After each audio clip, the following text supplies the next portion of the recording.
شتوية يعني هيدا الكيك، وهيدي هي وصفتي لكيك البرتقال يلي إلي سنين بعملها وما بغير عنها أبدا. اوكي، خلينا نتفق قبل كل شيء انه كل المكونات لازم تكون بحرارة المطبخ.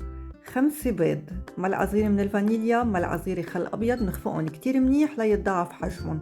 نرجع منضيف كباية ونص من السكر او قد ما انتو بتحبوا، كباية زيت نباتي، برش برتقالي، وكباية عصير.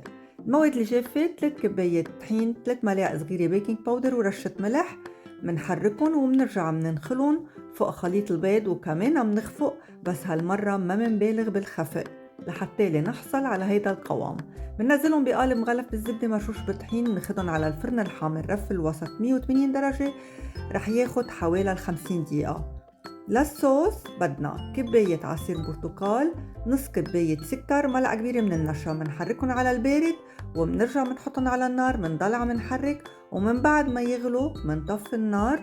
وهي ودافية الصوص منسقي فيها الكيك تبعنا يلي فضيناه من القالب، وشوفوا لي هالمنظر.